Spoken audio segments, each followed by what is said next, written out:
opportunities here in a blowout, but great young receiver's got a bright future. And you're on time again. And room to run straight up the middle. Kyle Parker to the goal line. He's in. Touchdown LSU. Kyle Parker from Michael Van Buren. Try to ding somebody's face mask. He's not always going to make the play. Part of that volume that you have to have on this defense that Jordan referenced a little bit earlier.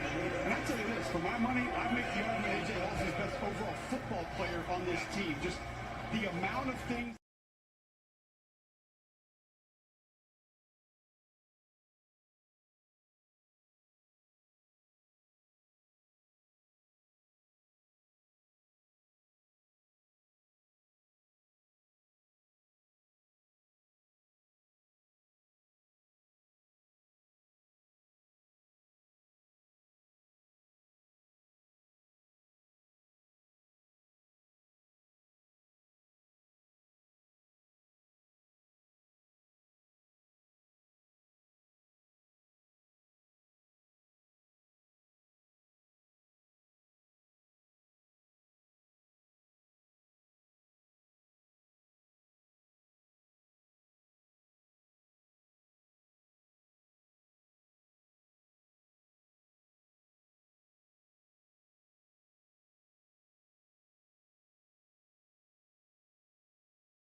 Welcome, everybody. Welcome.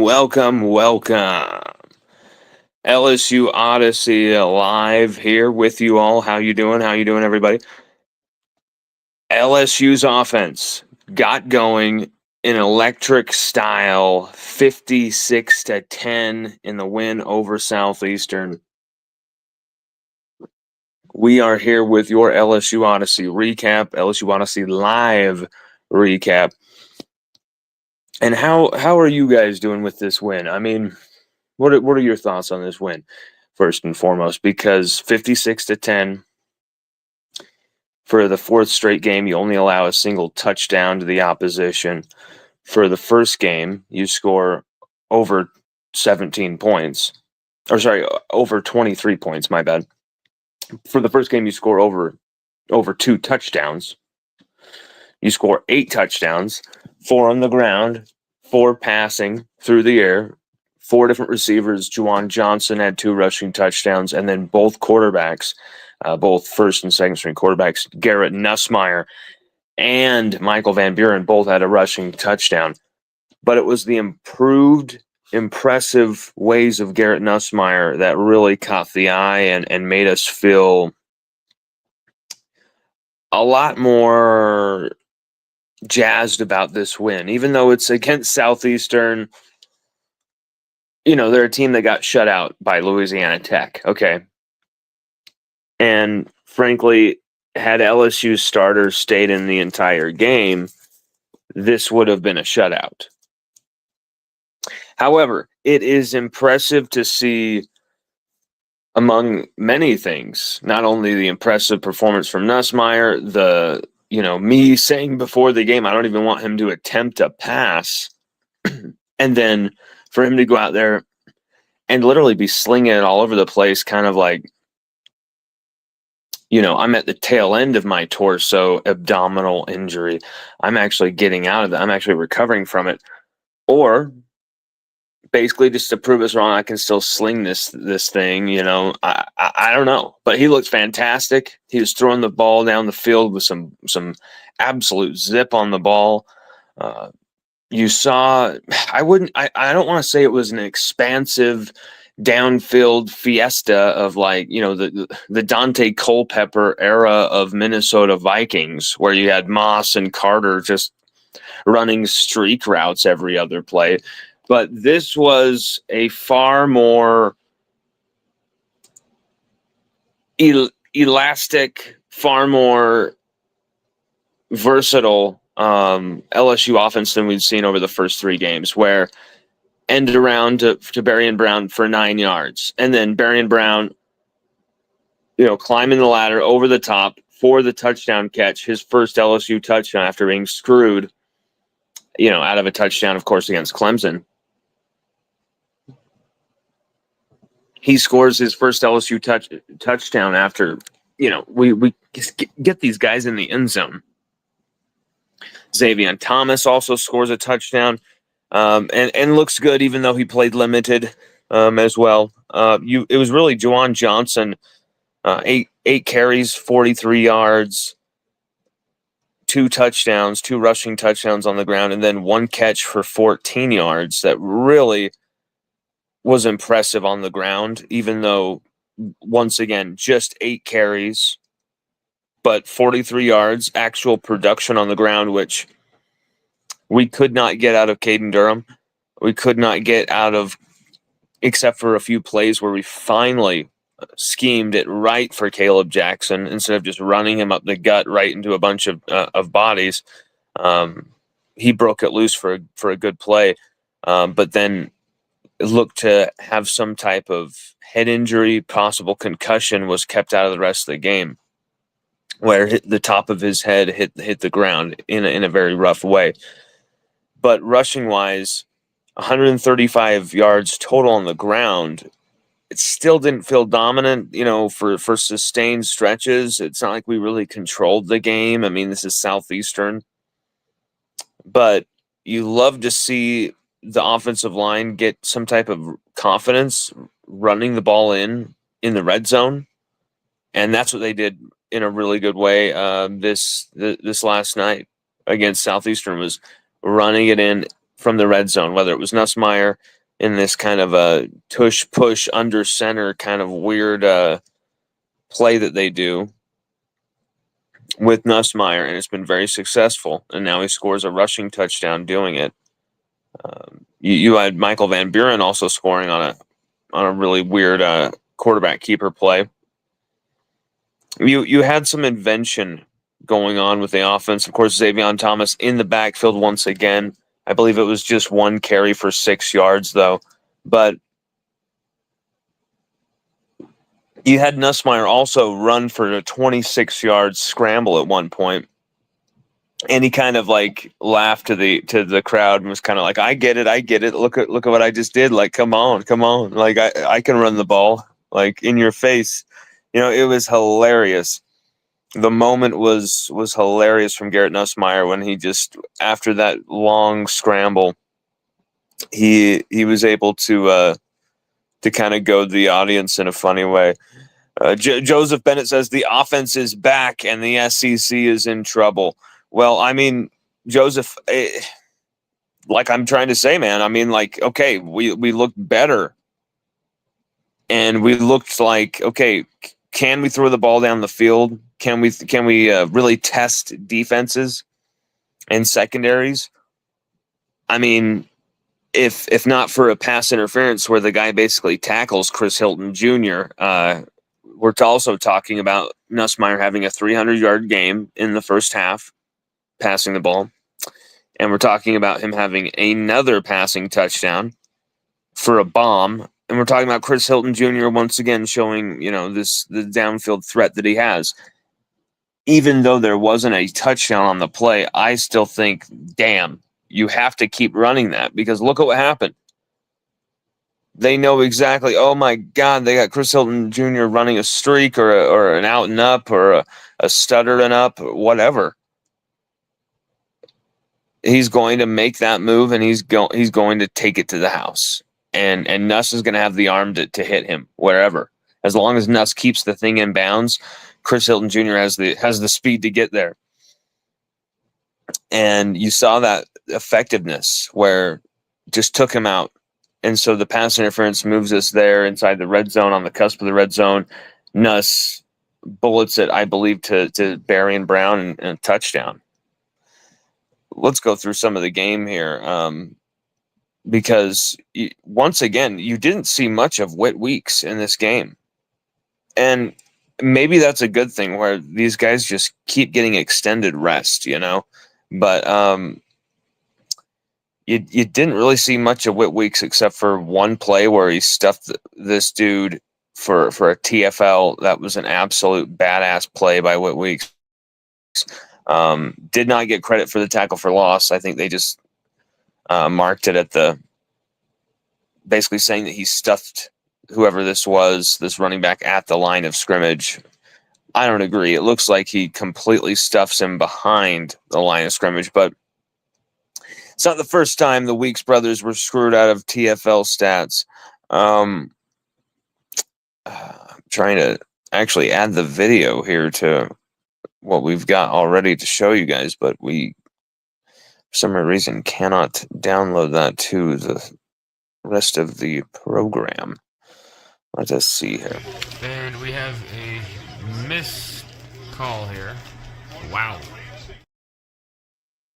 Oh, and we have a missed look at that. Wow. Wow. A really bad missed face mask there on Juwan Johnson. Relaford.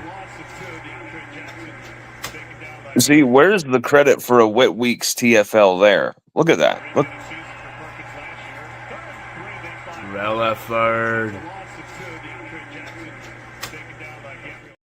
Like that makes no sense. There's a few of those plays where it's like, where's the TFL? The dude got stopped behind the line. Like, what is this crap?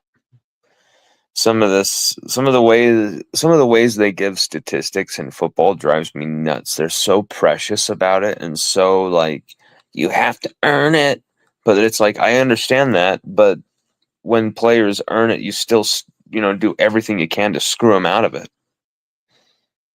And with Whit Weeks, man, there's probably at least 11 or 12 more plays that were tackles for loss that were not counted because of like the most marginal, ridiculous spotting, which just makes no sense. Jordan referenced, he just does those things extremely well, so the value from players like that is going to increase when you can get more of them. Look at that throw by Garrett Nussmeier to Bauer Sharp. Bauer Sharp actually led in the game for all receivers. 73 yards off 5 carries, Bauer Sharp, all from 5 targets. And this is a monstrous play by Bauer Sharp. He had a 67-yard play the game before, and now has a 25-yard. Jordan referenced, he just does those things extremely well, so the value from players like that is going to in that throw. Ooh, that throw by Nuss. Good Lord, Nuss just rips that thing right through the. Oh my God, that's a ridiculous throw. Not just playing football. It's Juwan Johnson in the backfield with Nussmeier. He'll flip this. And on third down, we're going to punch it in. And a scramble drill on the line. That is just a beautiful play. That is just a beautiful play by Garrett Nussmeier. I mean, that's a ridiculous play from Nuss right there. Say whatever you want about how he's played so far this season, or he threw that interception against Florida, or any gripes you might have. He didn't have a 300-yard game or whatever. This is the essence of Garrett Nussmeier and what we need from him this season to win a championship. Escape the pressure, get out of the face of pressure on the run, and make a throw downfield. Not just playing football. It's Sean Johnson in the backfield with Nussmeier. He'll flip this. This is just textbook. This is just beautiful. Watch what happens here. Watch what develops. Weston Davis in trouble again. And Nuss to his left. Nuss floats to his left awkwardly. Like, that is not an easy, just a very kind of like, okay, we're kind of rolling into this type of sequence. That's a sequence where you're very off kilter. Weston Davis looks like he might have the guy handled, but then still lets the guy free, still lets the guy loose to get a shot at Nussmeier. Even after he's been beaten, Weston Davis kind of recovers. And it's like, at that point, you might as well just like tackle the guy, Weston. And just like, it's a game against Southeastern. You already had a 28-21 nothing lead at that point. Preserve Nuss, from getting a hit at all costs. But kudos to Nussmeier. He's not mobile enough. He's not this enough. All these haters have always said he's not mobile enough. He can't do this. That's as mobile as you need a quarterback to be, right there. That's as of course, you would love to have a guy that can get over 10 yards every play. Of course. With his legs or with his arm. Of course. Nussmeier can extend the play and make that type of additional play downfield. That is what makes Nussmeier so special as a quarterback for LSU here in the system. And this is why these receivers, this collection of receiving talent, they need to show us more. They need to show us a lot more. I understand it was limited time. Barrion Brown, 5 catches, 54 yards. We had Kyle Parker have an awesome play, his second LSU touchdown. Savion Thomas only 2 catches for 26. Bauer Sharp did have the 73 yards. Aaron Anderson, I believe, had somewhere around 40 to 50 yards as well. You didn't really get much production from the receiving corps, even though they all scored touchdowns. It was still very limited, still very piecemeal. I'm not trying to complain. I'm not trying to say something. I'm okay with them coming off the field and us resting them so they don't get hurt. Not, in the name of stats, we got to have them out there or something. No, I'm not trying to say that. I'm frankly stunned that we haven't seen some of these players, not have 100-yard games yet, not score multiple touchdowns in a game, go off, Barrion Brown finally scores his first touchdown 4 games in. Aaron Anderson hasn't scored a touchdown yet so far this season. Savion Thomas has 2. It's been very piecemeal from your receiving corps. It's been very piecemeal from your passing game. And I understand you have a kind of conservative identity right now. I understand that. But when you have weapons like we do, you have to figure out how to use them. And so far over 4 games, we've gotten away with basically having an experimental, let's see what works offense. We don't really know who our best starting, 4 receivers are, 3 or 4 guys. We don't know what our best lineup is. We don't know who maybe our number 1 running back is anymore. We'll get more into that because we have some breaking news for you concerning some injury news. There's some things that are kind of all up in the air for LSU, personnel-wise on offense. And it's not what I really expected to see at all. I expected to see LSU have a really dominant offense. 56-10, if you were to tell me that's what's going to happen before the season, let's see what our prediction was. for this game. 52-0. Okay, so we predicted 52-0. That was our prediction, 52-0. 56-10. Like, we're not complaining about these things. We're just saying you have to have this fine-tuned, playing the best of the best in the SEC, or not even the best of the best, but just a team like Ole Miss. You're going to go to Oxford on the road. They want to win too. They are undefeated as well. They're playing their asses off.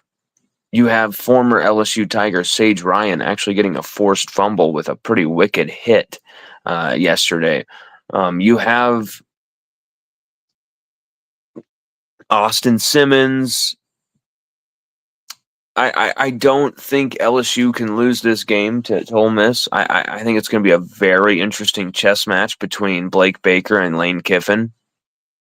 It's going to be one of the best chess matches, play caller to play caller, all season that we're going to see. And it's going to be maybe kind of a slug high 20s scoring type of game, like 29, 27, something like that, where the defenses still reign supreme, but the offenses kind of get a little momentum as the game comes to an end.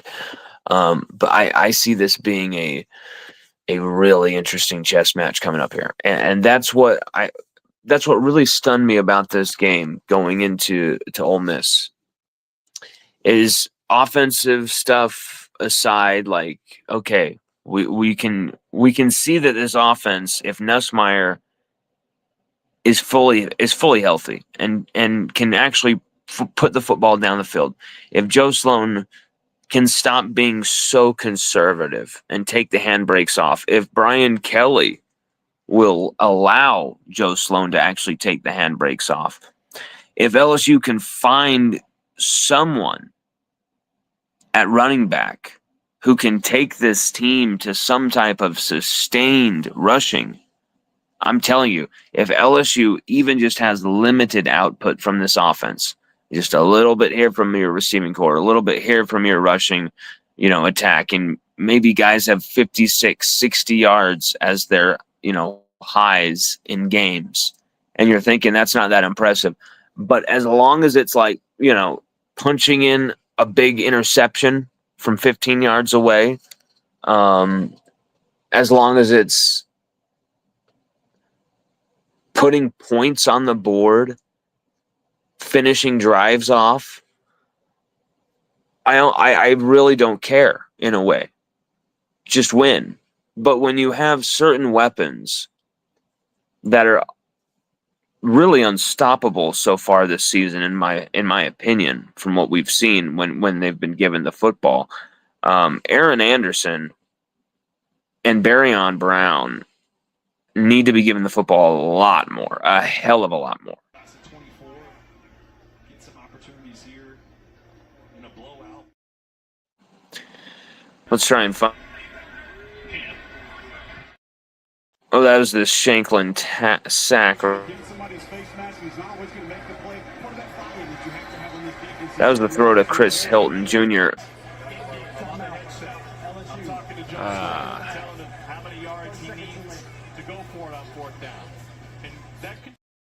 We will get into that as well.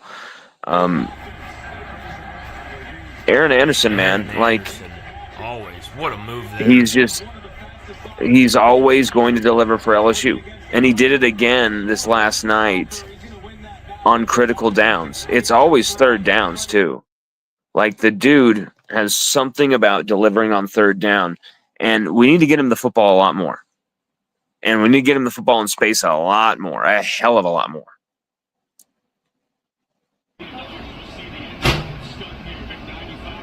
Watch how this offensive line gets destroyed here.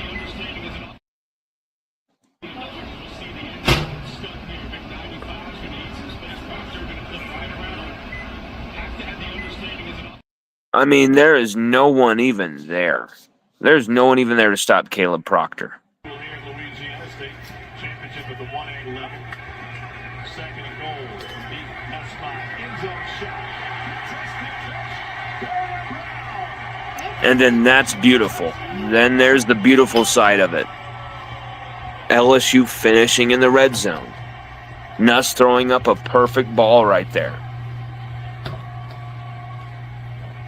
You see Nuss kind of throw that up there. Barron Brown goes and gets it. That they're showing Juwan Johnson on accident, I think, there.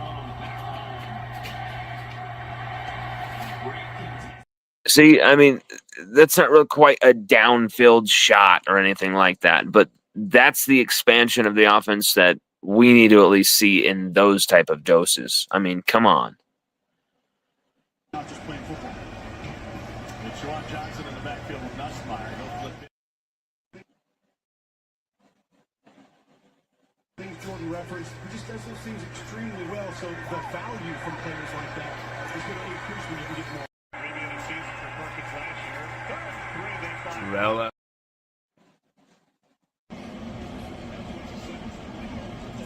Oh, yes, this moment was hilarious. Michael Van Buren with the rushing touchdown, and then him and Nussmeier start dancing, and this moment is hilarious. Michael Van Buren came off the bench, and he threw some touchdowns, rushed for a touchdown. It was impressive. And then look at Saturday Night Fever going on here. Saturday Night Fever going on between Nuss and Michael Van Buren.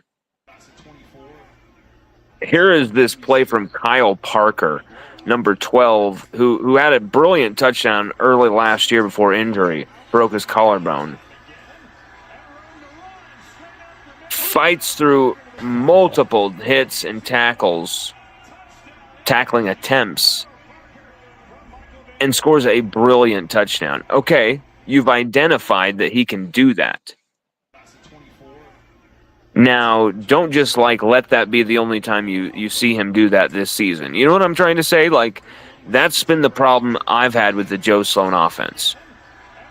That's the problem I've had in the Brian Kelly era overall, outside of how we use Jaden Daniels, Malik Neighbors, and Brian Thomas Jr. When finally we understood, feed these guys. Feed them. No one can stop them. Keep feeding it to them. You know, that was the mantra. And they could not stop Brian Thomas Jr., Malik Neighbors, Jaden Daniels. They could not stop them. Keep feeding these guys. If they can't stop Xavion Thomas or Barryon Brown or Aaron Anderson over the middle on an inside route, on a slant, then call it again. If they can't stop Barryon Brown on those outside back shoulder kind of routes, corner of the end zone, contested catches, those type of photographic lens flash moments, you have to keep giving him those opportunities. You have to keep throwing the football up for these guys to go get it. Trust in this receiving core more. Give them more opportunities. It is sickening to me that we've played two in-state minnows. I don't want to disrespect those schools, but I think it's true, obviously. When you're talking about Southeastern in comparison to LSU, just look at the budget. And Louisiana Tech compared to LSU. And yes, you got going in both games. Your offense in the second game, you got your defense going even more, solidified how great your defense was in that second game against Louisiana Tech. The problem is, I'm stunned that we haven't had a single 100-yard game in any of these games. Not a single. I mean, we did have Aaron Anderson have 99 yards against Clemson, I think it was. He had 99 yards. And Barryon Brown also went for 96 in another game. And then last week, Caden Durham did go for 93. So we have had guys get a little close to it. And there's been some situations where guys have been taken out of games. We haven't, like for instance, we haven't had to use Whit Weeks as much as we thought we would have to at all. Whit Weeks is actually, keeping in mind his ejection that kept him out of almost the entirety of the Florida game. But we've also used him sparingly against Louisiana Tech and then now against Southeastern. So you've only really used Whit Weeks for 3 plays of Florida and against Clemson in as far as like meaningful high stress snaps. So Whit Weeks is going to be playing the rest of the season fresh and fit is my point. And you add to that Harold Perkins too. Harold Perkins has clocked the snaps. He played, I think, every snap of the first 2 games of the season, and then I believe played every snap of the Florida game too. Yes, played every snap of the Florida game. But we rested him in this game, had a big opportunity to rest him, and we took it, just like we did against Louisiana Tech. He's going to be fresh as well. That's big. You have to avoid injuries on this defense. But here's the thing. What is so unbelievable that this game showed is that the depth on this defense is outrageous. The depth on this defense is insane. It is insane. When Davon Keys is leading your defense in tackles at 29 tackles, and he's your third string linebacker. Sophomore third string linebacker, Davon Keys, is leading your team in tackles.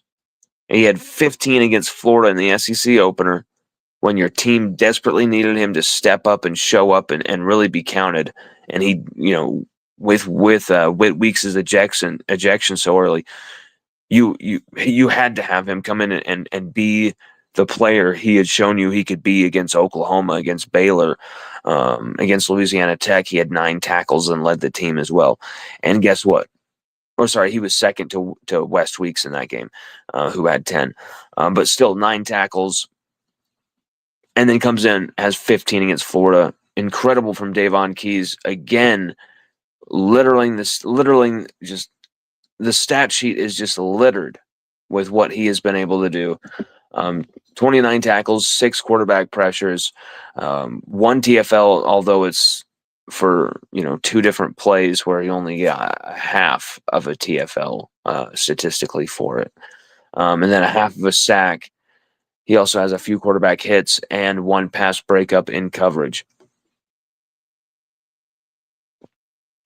It's the tackles that just you look at it on kind of a. You look at 29 tackles or whatever the number of tackles, like Jack Pyburn. Jack Pyburn has only 12 tackles. You look at that and you go, only 12 tackles. Oh, my God. When you look into these numbers, you look into the tackles that Davon Keys had, for instance, and how important some of these tackles were in preventing big-time plays. It's outrageous.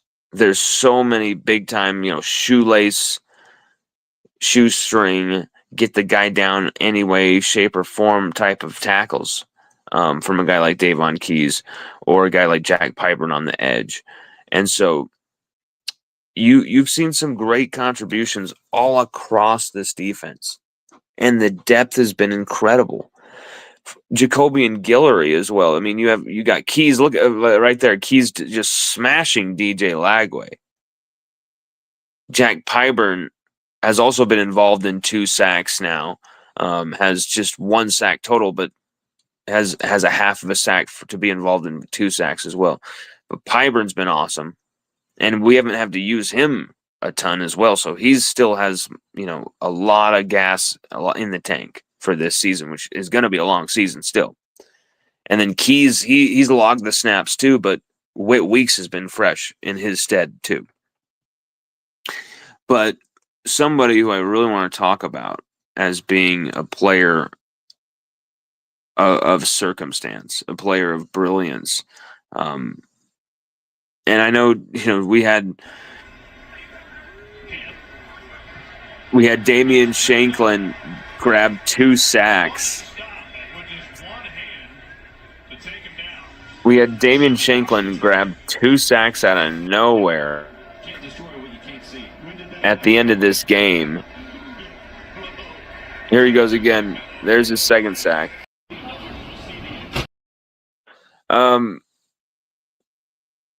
really want to talk about Jacobian Guillory, though, because Jacobian Guillory, in his first 42 appearances as an LSU Tiger, Jacobian Guillory had, in all, just a half of a sack. Just a half of a sack. And I can look up the amount of snaps he played and get you an exact number on how many snaps he played over those seasons from 2020, 2021, 2022, 2023, 2024, 2025.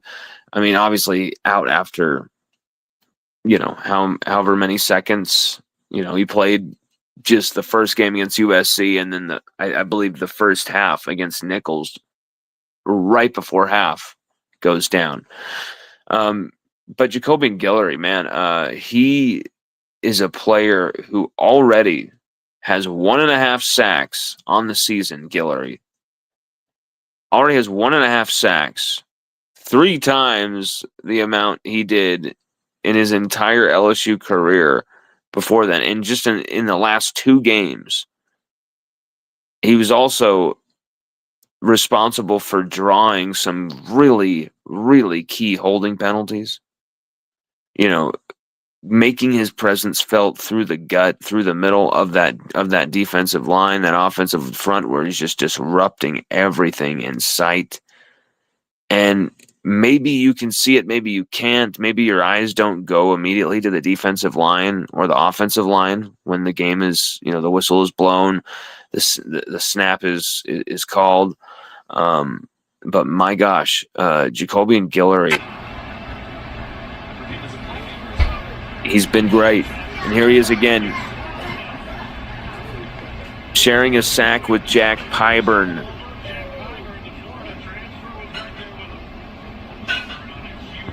So you now have Jacobian Guillory, who had 1 whole sack himself last week, and now gets a share of 1 with Pyburn. Look at this. Pyburn's there to make the play. Pyburn is there to make the play, but Guillory is so fast coming off of a block. Just right then and there, he gets there first. It's quite impressive from Jacobian Guillory. He's already, and we're not even using him as much as you would think, right? Being the senior, a leader, a starter, right? He's only been kind of like rotated. Bernard Gooden maybe has gotten a little bit more snaps than he has. Jacobian Guillory. Let me look at the snap count real quick.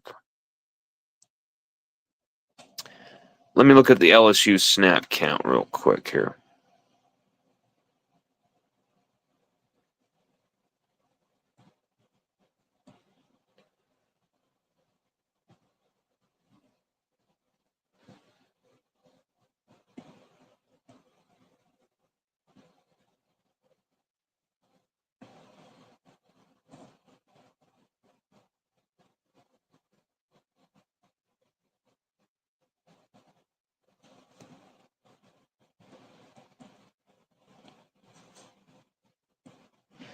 Yes, Jacobian Guillory just has 85 snaps, and Bernard Gooden has 132 snaps in comparison.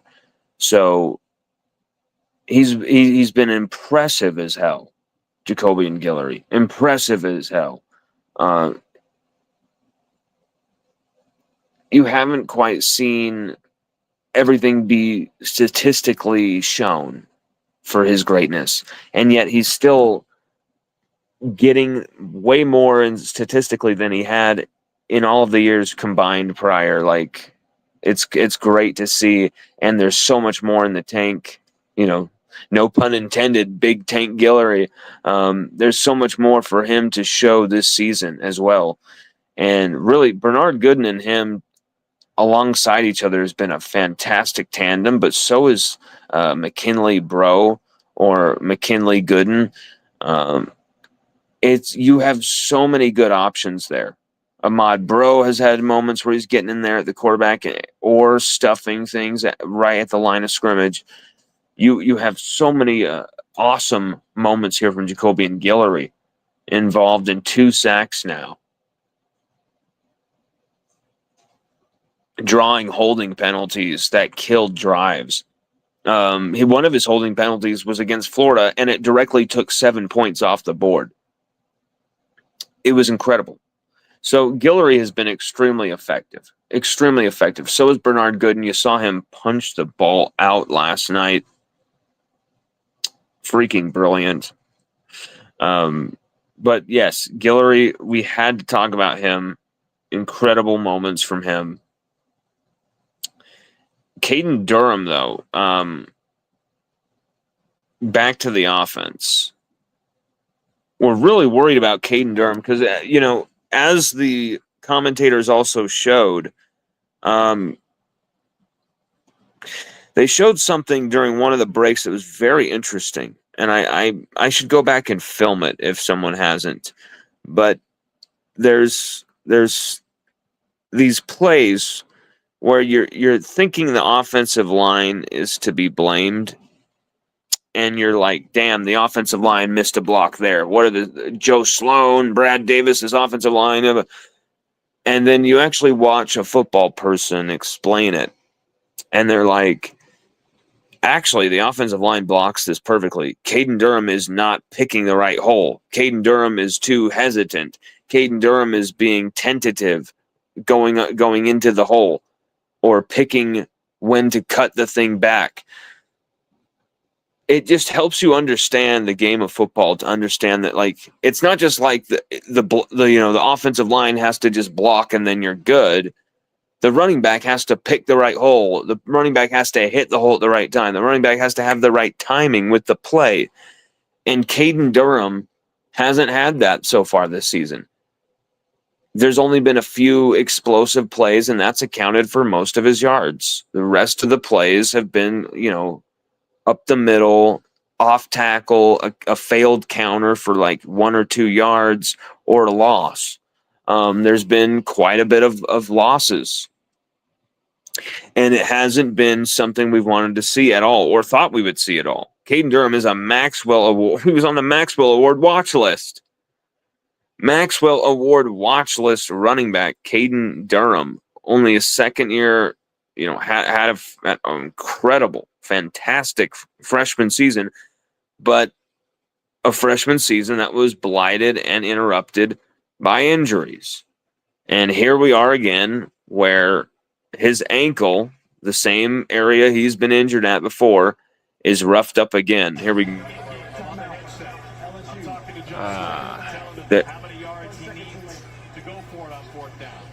There's Durham hobbling there. We're told it is day to day. Caden Durham is going to be a day-to-day situation where they're just going to have to see when this pain subsides, how it's going to heal, because it is an ankle sprain. There's nothing broken. There's no significant issues there.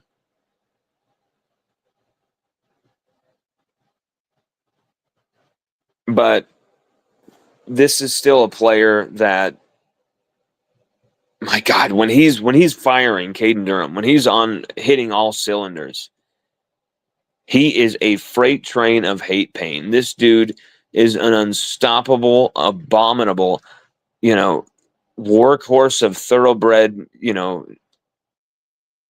he is a force of frenetic, insane exactitude, and just literally, when you see him running and the way he can cut, the agility that he has, the way he can absolutely turn defenders into quicksand with the moves that he makes, the tackles he can break. Over, under, around, through, a violent runner as well. The dual threat, just pyramid of destiny that he can be is incredible. But we haven't seen it outside of these explosive moments where they've been so high octane. You think this guy can be LSU's best player. And this guy, and if he is, then he could be the best player in the SEC, the best player in the country. Because LSU really need him to be successful. And here's this moment where, okay, 93 yards against Florida, 15 carries. And he scored some clutch touchdowns. He's had some clutch third down conversions. Some really clutch ones, short yardage ones too. But you have not seen him take over a game. You haven't really seen LSU be in a position where they've needed him to take over a game either, though. And when you needed Caden Durham to control the tempo of a game and take over a game, when was that? Second half against Clemson. And guess what happened? 74 yards, 17 carries, a clutch touchdown, just one of only 2 touchdowns LSU scored for the 17-10 win over Clemson at Clemson. So he was big when you needed him. And I believe he will be big when LSU needs him again. The problem is he's hurt right now. Can he come back and play against Ole Miss this weekend in Oxford? There's a lot of questions swirling around that.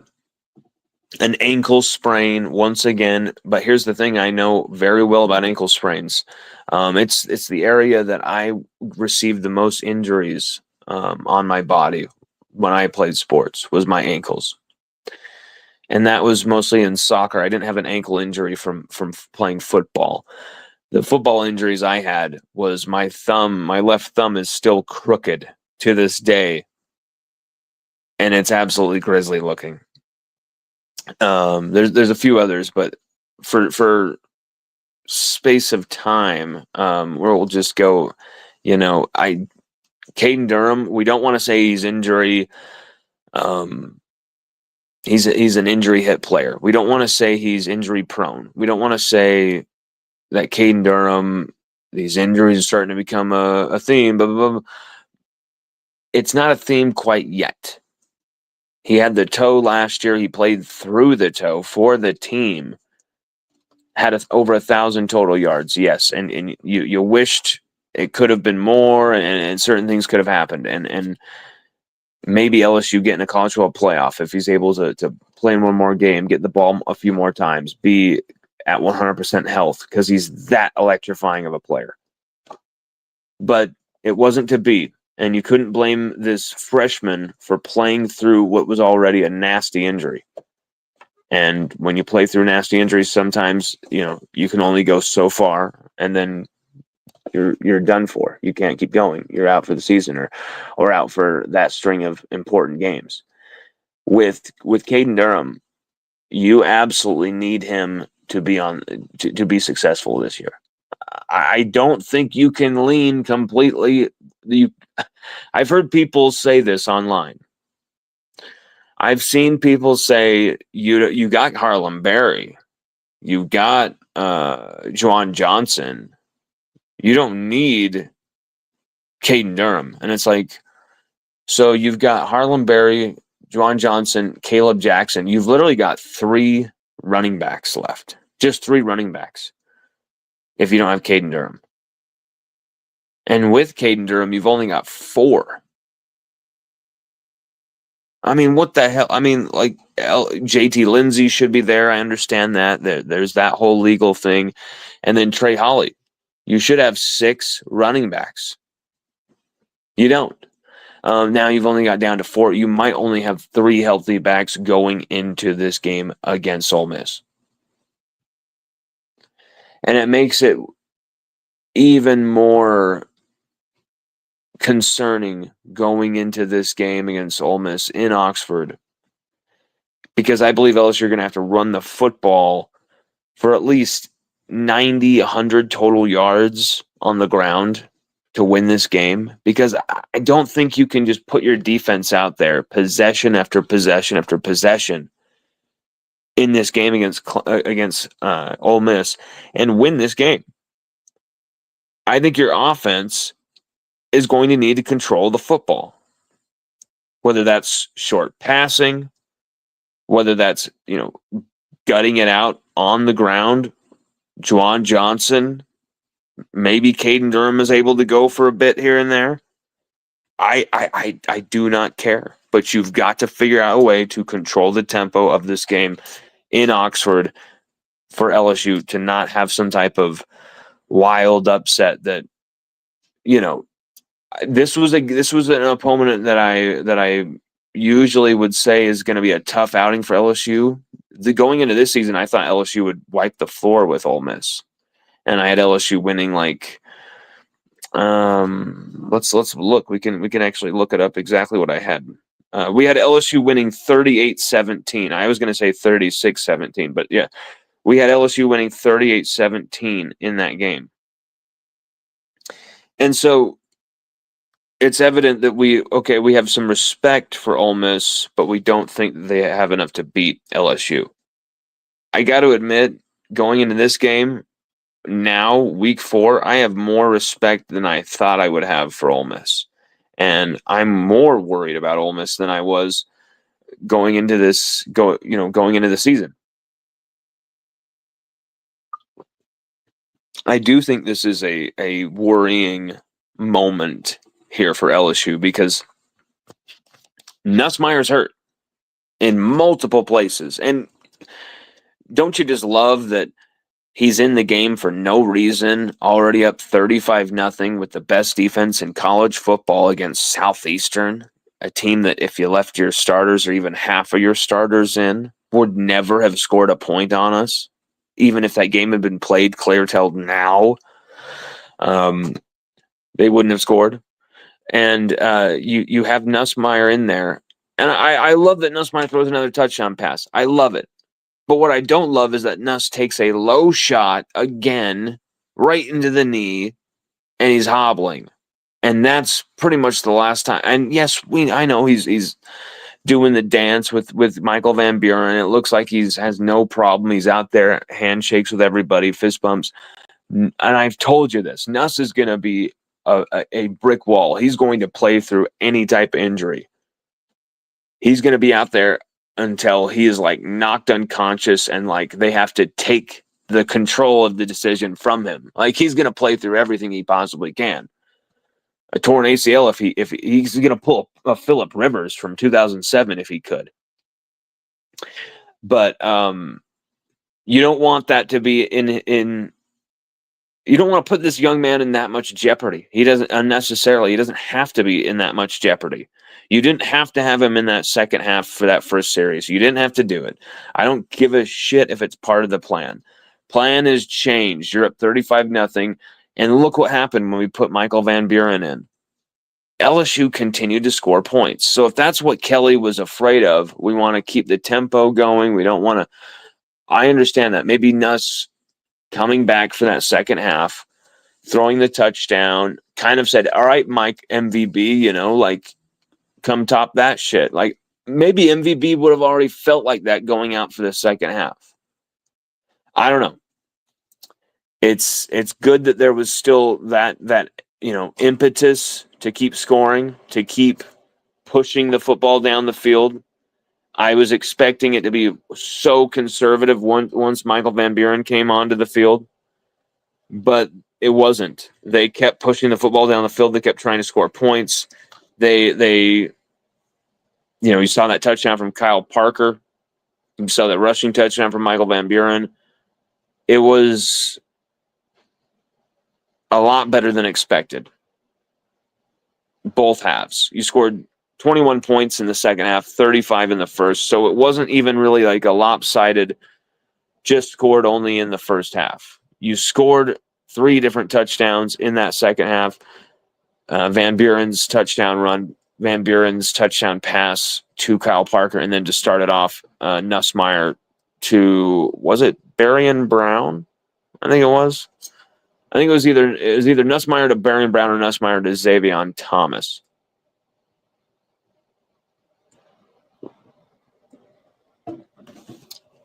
Either way, well, let's get into your questions. Okay, let's see here. Joseph Bennett started it out with saying, we showed his comment before, we'll show it again. Joseph said, the offense is back and the SEC is in trouble. Joe's. I mean, we haven't seen it be back for quite a while. Like, I don't know what you mean by that, because we've never seen a Nussmeier era offense be like a complete dynamic juggernaut offense. Let's be honest with ourselves. We haven't seen it yet, because it's either been put way too much on Nussmeier's shoulders, and he's throwing the ball every second, and let's don't even think that last year was an expansive downfield offense. It wasn't until like the last 3 games of the season. It was not. It was the same type of stuff, punctuated by some big plays by Kyron Lacey, and a few over the middle plays by Aaron Anderson that they would have success with and then never call again, which drives me freaking nuts. But that's what happens with the Joe Sloan offense. It tends to be, oh, that worked? Well, let's never run that again. Like, I just don't understand that. Like, it's going to be the CIA. Like, well, we can never run that play again. It's like, no. Part of what makes football so badass is when you say, you know what we're going to run, and you still couldn't stop it, huh? Could you? You still couldn't stop it. Like, that's what it's about some of these times. You're gonna, Joe Burrow is gonna throw the ball to Jamar Chase, just for an example, at the Bengals. You know it's coming. Can you stop it? Do you know how it's coming at you? Like, that's what the game is about. Feed your best players. And I understand there's some mouths to feed on that receiving core, but I don't care. Find your best 4 and just routinely feed them. When we get Trey'Dez Green back, he needs to be a far more featured facet of this receiving core, of this passing game as well. You definitely have to get him far more involved. So I wouldn't say it's back, SEC is in trouble, we're going to be totally fine just yet. But I would say that things are looking better. All this has given this team, this offense, is confidence and some type of, hey, I can score a touchdown. Hey, I can make a big play. Hey, I can do this. And hopefully Nussmeier got some rest, was able to heal a little bit more in that area. We don't push that torso much in practice this week, and whatever's going on with the knee as well. And hopefully he'll be good to go against Ole Miss, and I think he will be. I think it's going to take a lot to get Nussmeier off the field. Like I said, I think it's going to literally take him being like close to death to be taken off the field.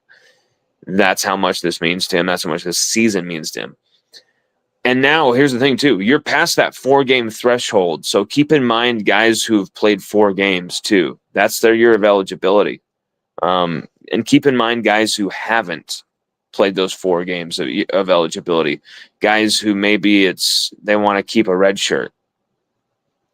So you can think about that too, and it kind of makes the game extra fun as well, because you're like, oh, the behind-the-scenes backroom strategies you can be in on just by using your brain. Just by like, oh, they haven't played this guy. Why haven't they played this guy? He's a great young player. Oh, well, they're deep at defensive tackle, but they want to save this guy redshirt season, don't want to just give him empty, wasted snaps like they did with Savion Jones for 2 of his seasons.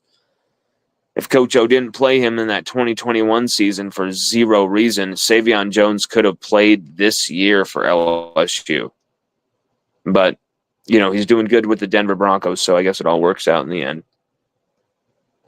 Tari Love says, thank you for the great work you always put in. Oh, my God. Thank you, Tari. That means a lot. Thank you so much for watching.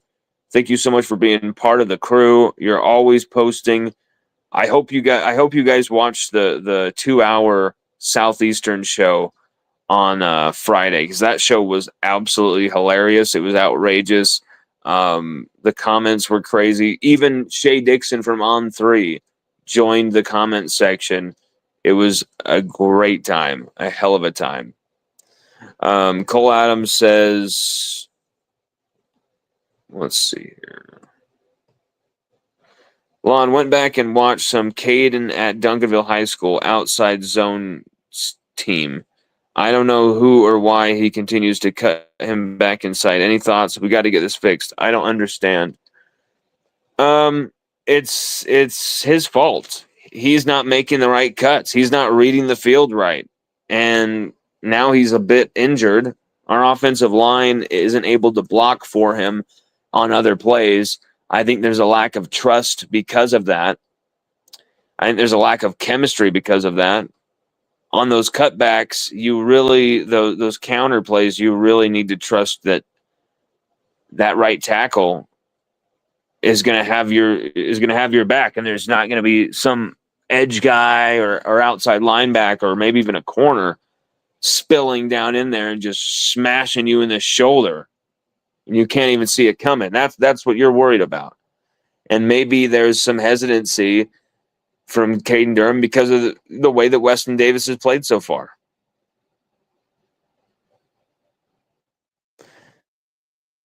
Okay, let's see some more comments here.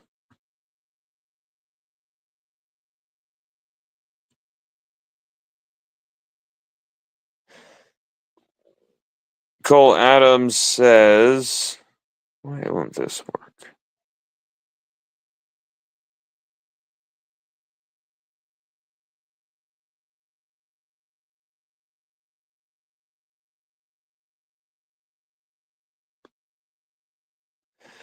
Cole Adams says, I'm trying to put this comment up, but I'll just read it. Cole Adams says, my offensive concern still rests with the offensive line, especially Weston Davis. We're all saying the name. SEC defenses will line up their best players and twist at him now that they have film on him. Thoughts? Well, you saw it. They moved Donovan Green in there the next play after Weston Davis gave up a sack. They moved Donovan Green in there, and Donovan Green is able to chip that edge guy who was just killing Weston Davis, and it worked fine. And so it's like, okay, run that. Get Donovan Green out there to double up. Cole Adams says, Guillory is beastly strong right now. Yes, he is, my friend. And Faisal, Lon, I messaged you on Twitter after last episode and never contact me, shaking my head. I don't think you have, bro, because I would have seen your message. Maybe it's in, maybe it looked like some type of spam message, possibly. So Faisal, don't take it personally, but I kind of get weirded out just having random people say, please talk to me. I'm contacting you, all this stuff. And then the message looks kind of suspect. It's kind of not something I really want to open my phone, which I do a lot of my work on. I don't want to open my phone to that type of, jeopardy.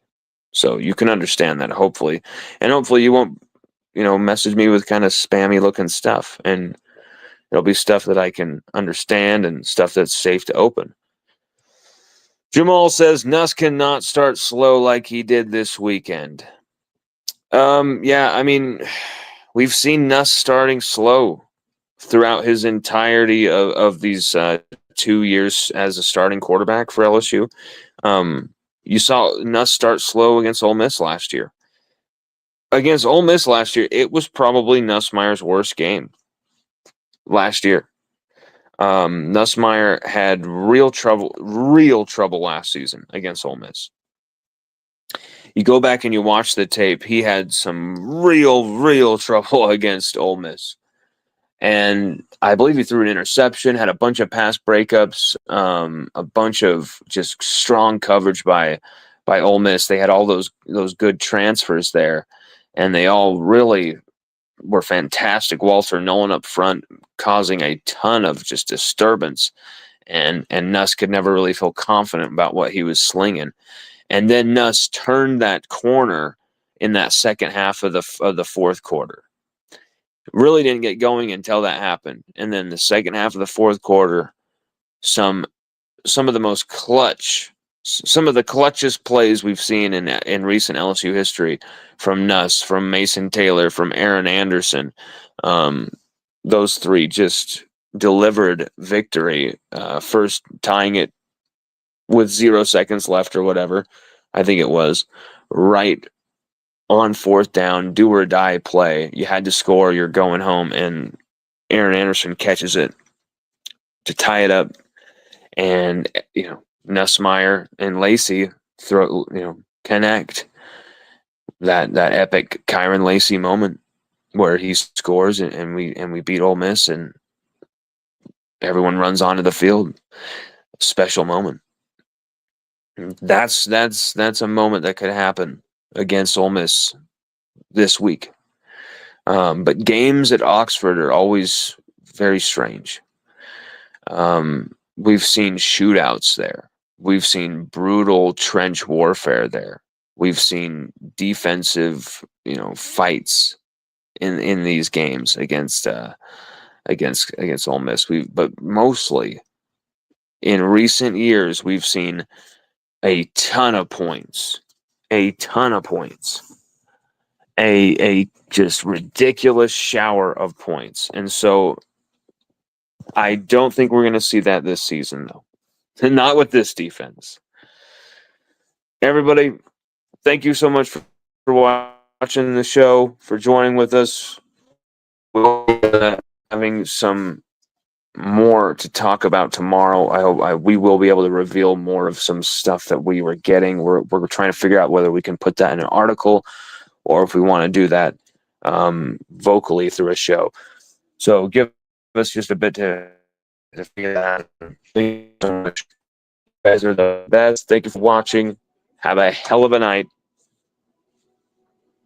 King Cole Adams, Faisal. Don't get so mad at me, Faisal. Don't get so mad at me, brother. We love you, Faisal. Don't get mad at me. I haven't seen a message. Jamal, thank you for commenting, brother. Hopefully you join us again. Tari Love, absolutely love you. Hopefully you come back again. We always love when you're watching. Joseph Bennett, King Joseph, Harold Hibbard, my guy Harold Synagogue. Man, thank you guys. Have a good night.